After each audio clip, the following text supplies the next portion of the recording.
divertículos de intestino, ya delgados.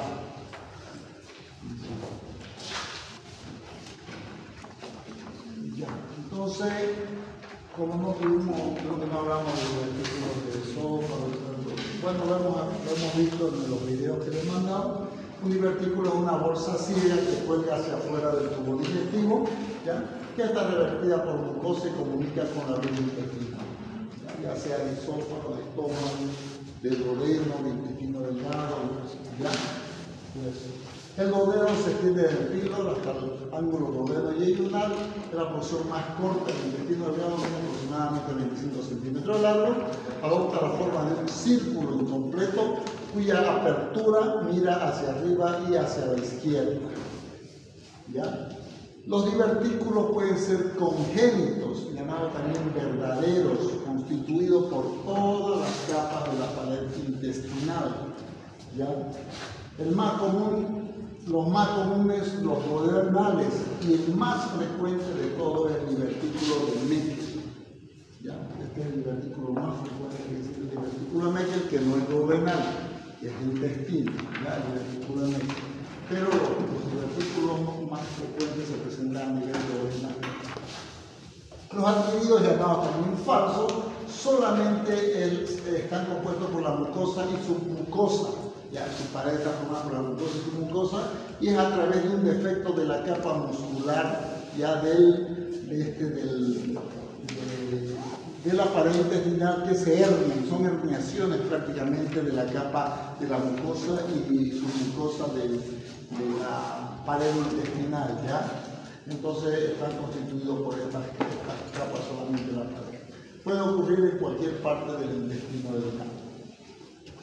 Entonces, si hablamos un poquito de anatomía, no vamos a hablar mucho en esto. El bulbo duodenal de forma triangular se dirige hacia la derecha arriba, ¿ya? Y atrás se ubica a la derecha de la columna vertebral, ¿ya? A la altura de la segunda o tercera vértebra lumbar. La segunda porción corre paralela a la columna vertebral, recibe en su parte media la ampolla Vater, los conductos de Toledo y Wilson, más arriba el conducto de Santorini. La tercera porción cruza la columna vertebral al nivel del tercer y cuarto vértebra lumbar y se dirige hacia arriba y a la izquierda, ya para formar la cuarta porción y terminar en el ángulo duodeno yeyunal, llamado también ángulo de Treitz, ¿ya? A la izquierda de la columna. El duodeno es retroperitoneal salvo en su primera porción. El bulbo duodenal es el lugar donde se sitúan la mayor parte de las úlceras, ¿ya? A nivel del bulbo duodenal. Como ven, los tipos de divertículos, tenemos los extraluminales, que son los más frecuentes, las bolsitas que cuelgan hacia afuera, y los intraluminales, como saco o manga, que cuelgan hacia la parte interna de la luz intestinal. ¿Okay? En teología no está muy bien conocida la teoría por qué se producen los divertículos. Hay varias publicaciones que varían de acuerdo a la teoría. La incidencia de bacteriobilia es alta en los divertículos próximos a la ampolla duodenal, donde es la zona más frecuente de los divertículos duodenales. Los divertículos duodenales son 2 veces más frecuentes en mujeres que en varones. Son raros en personas menores de 40 años y la incidencia crece conforme aumenta la edad. Entre 2/3 y 3/4 de los divertículos duodenales se encuentran en región periambular y se proyectan desde la pared media del duodeno, ¿ya? Entonces, ven, la mayoría de los divertículos son periambulares. Dentro de la clínica, la importancia son por dos razones, ¿ya? Pueden producir obstrucción, pancreatitis o colangitis recurrente, ¿ya?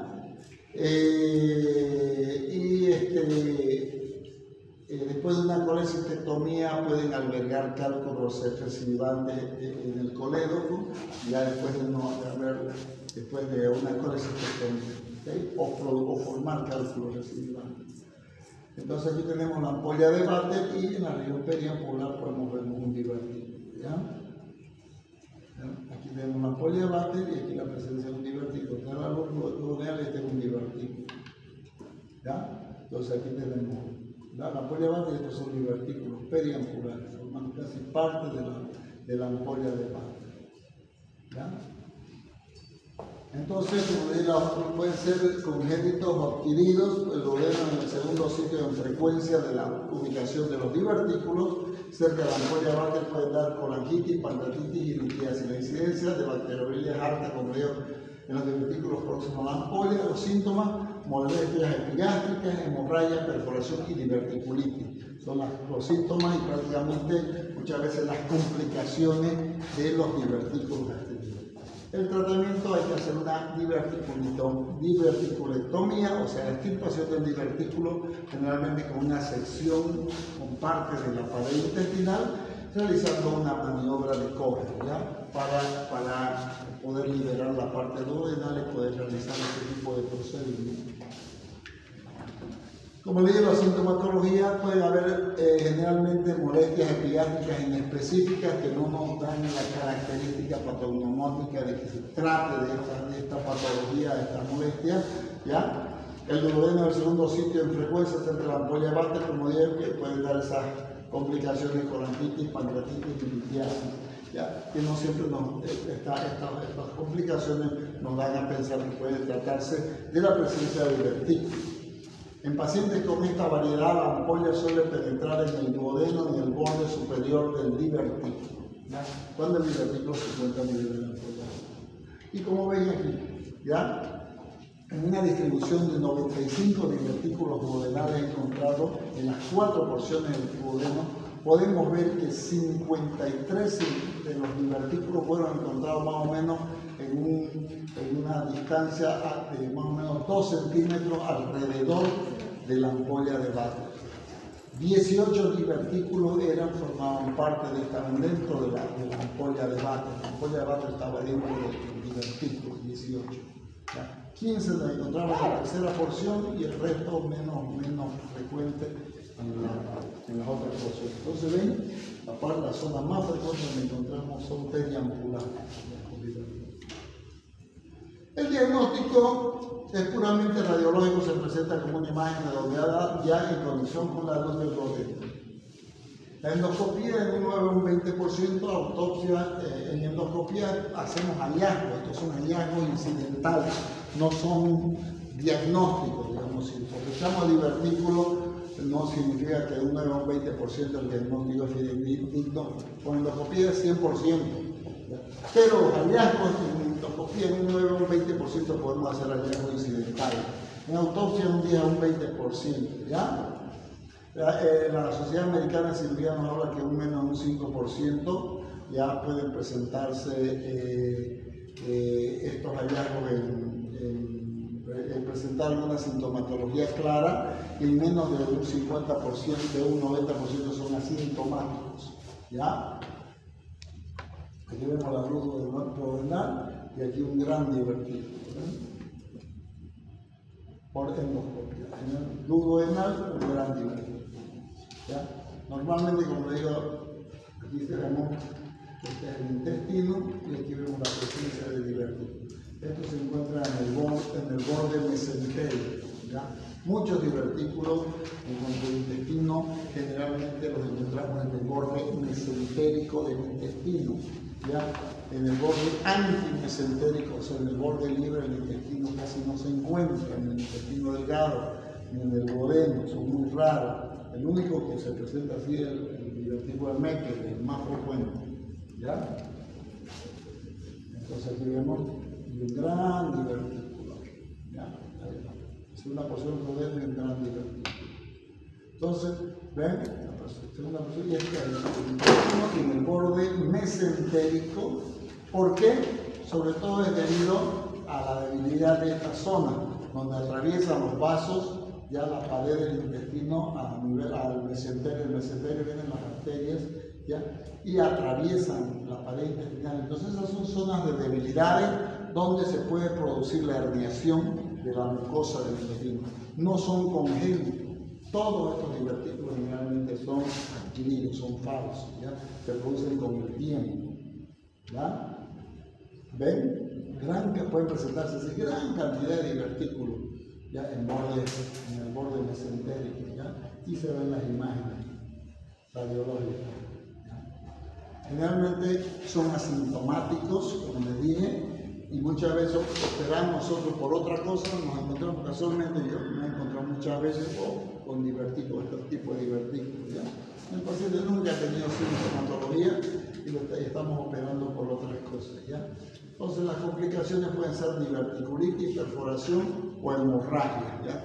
Son las complicaciones comunes de todos los divertículos, de todo el tracto digestivo, ¿ya? ¿Cuál es el tratamiento de los divertículos? ¿Ya? El tratamiento más común y eficaz en estos casos es la diverticulectomía y se practica con mayor facilidad haciendo una maniobra de Doher amplia que expone el divertículo, ¿ya? Luego se exile el divertículo y los dedos se cierran en forma transversal o longitudinal de manera que ocasiona la menor estrechez luminal. Si nosotros hacemos una incisión, el intestino, hacemos una incisión longitudinal al intestino, tenemos que cerrarlo en forma transversal para evitar la estrechez de la pared intestinal, ¿ya? Eso es lo que aquí explica, ¿ya? El divertículo incluido en la profundidad de la cabeza del páncreas se hace una duodenectomía lateral y se invagina la luz y se estirpa y se cierra la pared, ¿ya? El método alternativo descrito para divertículos duodenales relacionado con la ampolla va a tener una esfinteroplastía existencia a través de la pared común de la ampolla y del divertículo, ¿ya? El divertículo perforado se estirpa y se cierra el duodeno con un parche seroso en asa yeyunal. O sea, todos los procesos, de acuerdo a lo que se presente, cómo se presenta en cada procedimiento es individual, ¿ya? La gran mayoría de los divertículos duodenales son asintomáticos y benignos y no deben resecarse cuando se encuentran por accidente. Pero mientras no tengan complicaciones, si uno los encuentra, se los deja así porque generalmente no dan problemas, ¿ya? Entonces, como ven, entonces ahí se hace la extirpación de los divertículos, finalmente se hace y se hace el cierre en dos planos, ¿ya? Vamos, después les voy a mostrar, hay un cierre que se hace, si se hace la incisión así, se lo cierra de esta forma. La gran mayoría de los divertículos duodenales son asintomáticos y no deben resecarse cuando se encuentran por accidente. La terapéutica de los divertículos que se complican es solamente a su control, ¿ya? Y van dirigidas a controlar la sintomatología que están produciendo. Son más frecuentes como el yeyuno proximal, los divertículos de yeyuno, ahora estamos hablando, ¿no? Ya no los duodenales. Son más frecuentes en el yeyuno proximal, habitualmente múltiples, situados entre las aguas del mesenterio. Como les dije, los divertículos de yeyuno del intestino delgado son más frecuentes en la parte proximal del intestino, no tanto en íleon, ya en la parte distal, y se encuentran en el borde del mesenterio. Generalmente los más frecuentes se encuentran en el borde y son adquiridos toditos, la mayoría, ¿ya? Se asocian a enfermedades de las que hay alteraciones en la motilidad intestinal, esclerosis sistémica, neuropatía, miopatía, que ocasionan presiones intraluminales más altas. Esto favorece la protrusión de la mucosa y su mucosa a través de la muscular en la entrada de los vasos arteriales, como les dije, ¿ya? Entonces, cuando hay alteraciones en la motilidad intestinal, pues hace de que haya mayor presión intraluminal y haga que estos orificios por donde ingresan las arterias y los vasos dilaten y permiten que la mucosa y su mucosa se hernien a través de estos vasos y que produzcan estos divertículos. Sobre todo cuando los divertículos son de gran tamaño, generan un típico síndrome de asa ciega con sobrecrecimiento bacteriano. La desconjugación proximal de las sales biliares impide una correcta absorción de las grasas, lo cual origina esteatorrea y diarrea secretoria importante. La contaminación bacteriana también puede causar anemia megabolástica por déficit de la absorción de la vitamina B12, ¿ya? Entonces, cuando son demasiado grandes pueden dar muchos problemas, pero son divertículos que tienen que ser muy grandes para dar problemas, ¿ya? En el 50% restante origina un síndrome crónico que es la expresión clínica de sobrecrecimiento bacteriano intrayeyunal. Pueden presentar dolor cólico abdominal, pérdida de peso, diarrea y anemia. Algunas complicaciones agudas como hemorragia, inflamación, perforación y obstrucción intestinal ocasionalmente podrían complicarse también este tipo de divertículos, ¿ya? Perforación son muy débiles, su pared muy débil, porque como está constituida solamente por mucosa y serosa, pues cualquier cosa que aumente la presión puede reventarlo también, ¿no?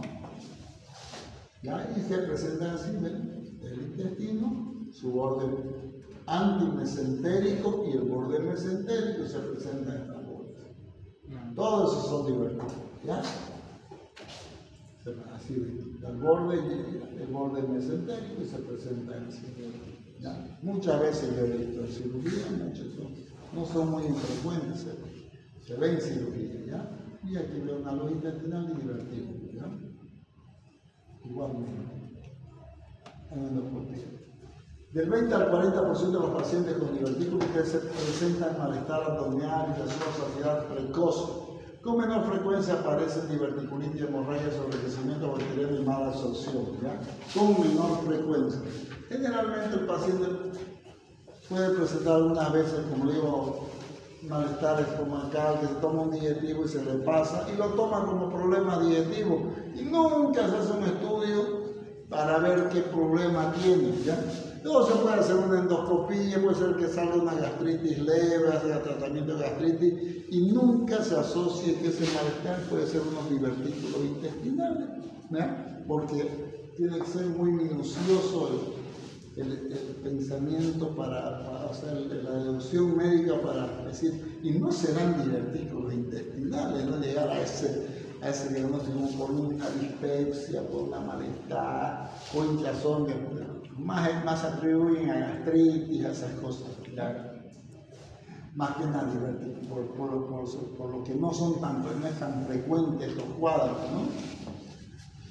El diagnóstico primero, la radiografía contrastada nos va a mostrar la presencia con varios tránsito intestinal. Pues nos puede mostrar, ya nos podría mostrar, pero que podría darnos lugar a algunas imágenes falsas, ¿no? Pero haciendo un buen tránsito, una enteroclisis a goteo, no va a ser un ingreso de radio, sino a goteo. Enteroclisis significa por goteo, nos hace que el intestino se pueda llenar mejor de contraste y nos dé mejores imágenes, ¿ya? Porque con endoscopía es difícil hacer el tránsito a nivel de intestino delgado, solamente puede llegarse hasta segunda, tercera porción del duodeno con endoscopio, pero ya más allá es más difícil. Actualmente existe pues la PILCAM, ¿no? La cámara que se puede hacer también el estudio con la cámara con la PILCAM, que tal vez con edad sí podíamos tener imágenes y encontrar diversos.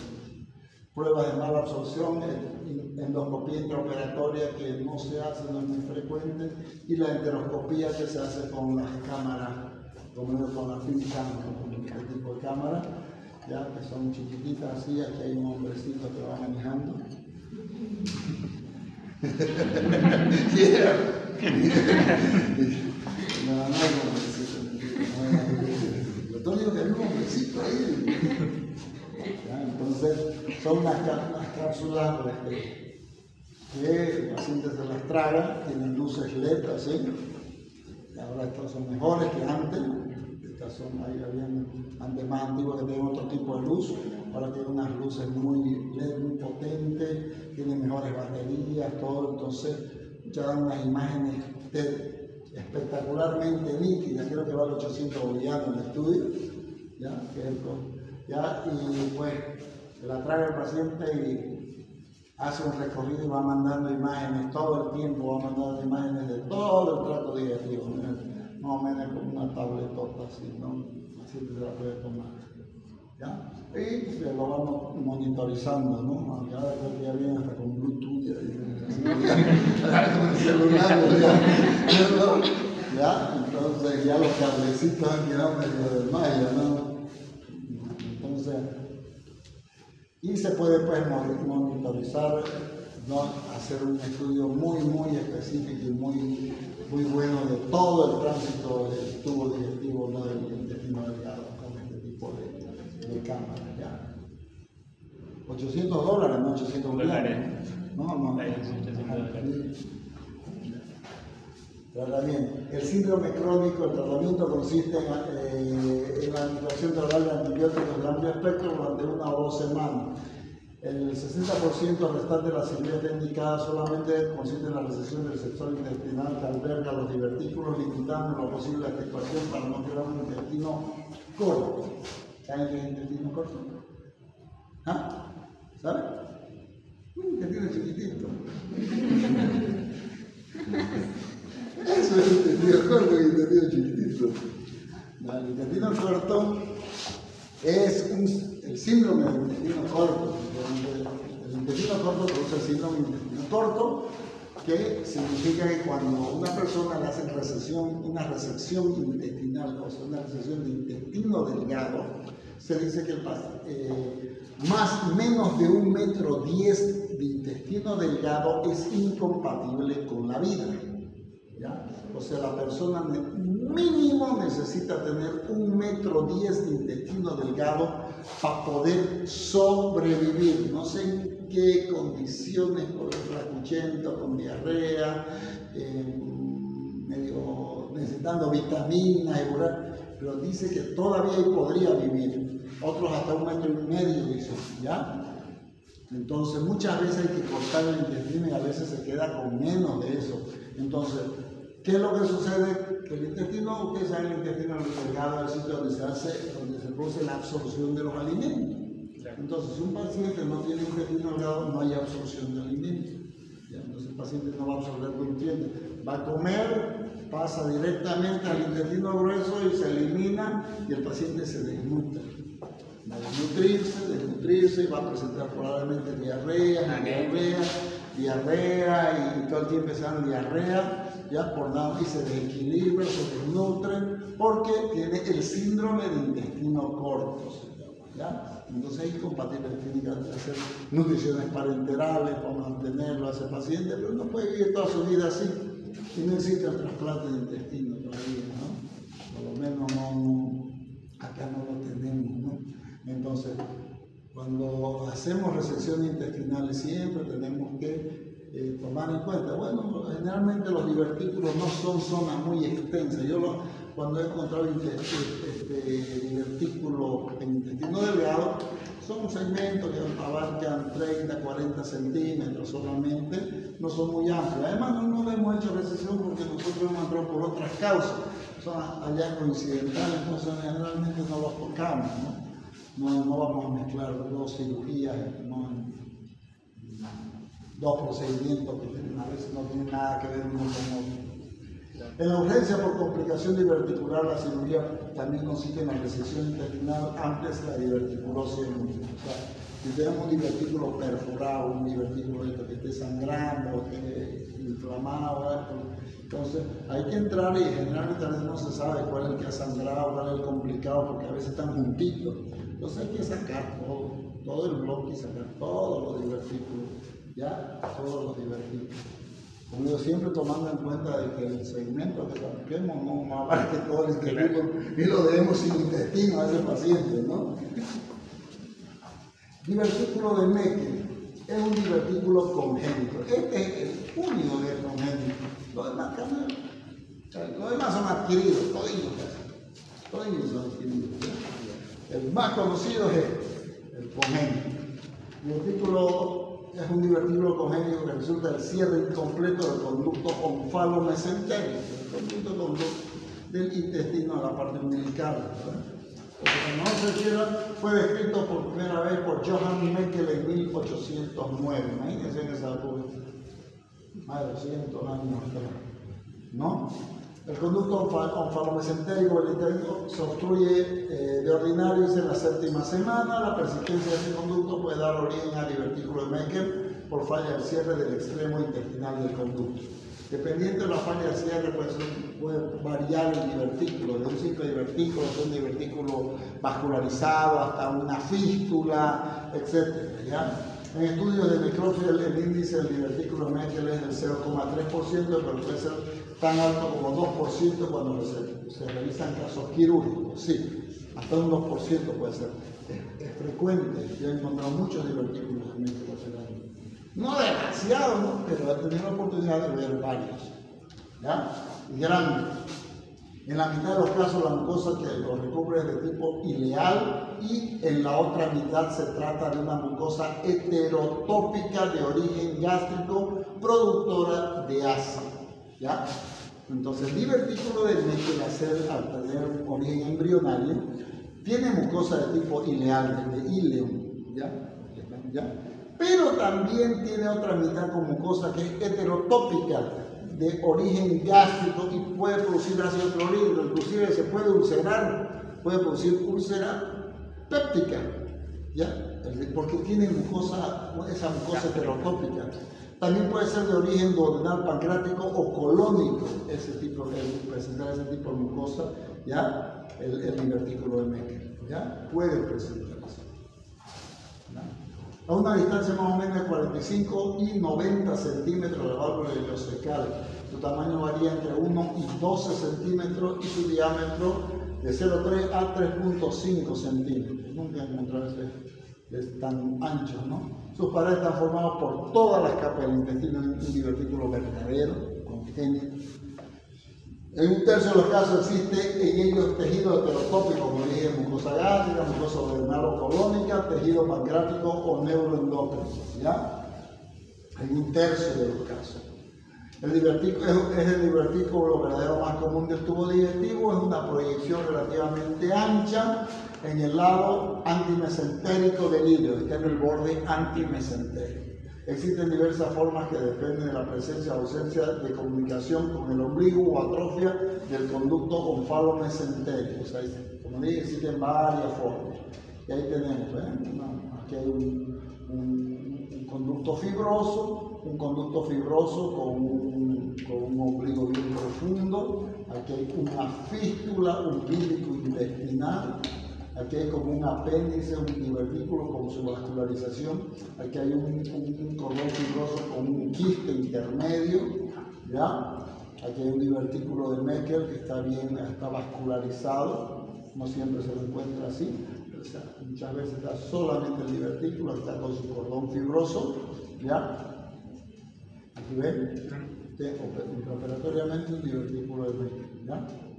Generalmente así se lo ve. Ya, este es un poquito gruesito, ancho, ¿ya? Hay otro perfil, aquí está otro, ¿ya? ¿Cuáles son las complicaciones? Son igual hemorragia, inflamación, ¿ya? O puede también perforarse, ¿ya? Una úlcera, incluso puede perforar, las úlceras se perforan, ¿no? Esta última produce un complejo sintomático indistinguible de la apendicitis aguda cuando se produce la diverticulitis de Meckel. Muchas veces se operan apendicitis agudas y son diverticulitis de Meckel. Por eso es que siempre los cirujanos antiguos decían, si operan un apendicitis y encontramos apéndice normal, revisar hasta 50 centímetros el ilio terminal, a ver si no hay una diverticulitis de Meckel, sobre todo en hombres. En mujeres buscar ovario, buscar trompa, ¿ya? Si todo está normal, también buscar diverticulitis de Meckel, ¿ya? Entonces, porque puede confundir con una apendicitis. Otro problema es la perforación. Los mismos problemas que producen todos los divertículos. Inflamación, hemorragia y perforación.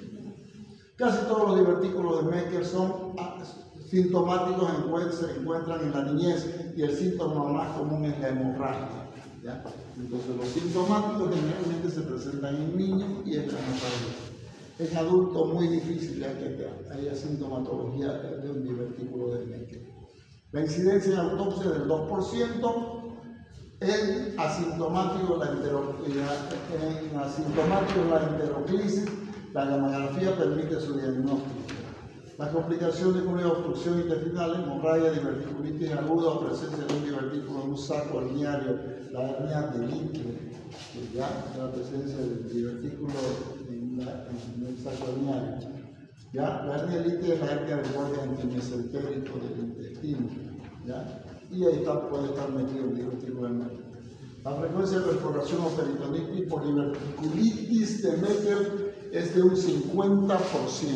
Entonces, que hay una diverticulitis de Meckel, en un 50% podría llegar a perforarse esa diverticulitis, como si fuese un apéndice. El 90% de los divertículos pasan asintomáticos durante toda la vida, o sea, la mayoría, como son tan poco frecuentes, o sea, raros. O sea, una persona que presenta síntomas de diverticulitis en Meckel es muy raro, ¿ya? El 10% restante origina complicaciones variadas, ¿ya? Y se encuentran en la niñez, como digo, la hemorragia es la complicación más frecuente y hay que hacer un diagnóstico diferencial con la apendicitis aguda, ¿ya? Aquí hay una imagen gamagráfica, ¿no? Y aquí vemos un divertículo de Meckel con una úlcera, ya ulcerado, es una úlcera péptica, acá está con adherencia, produciendo una inflamación, ya, aquí está una torsión, estrangulamiento de un divertículo de Meckel, puede producirse, aquí hay una hernia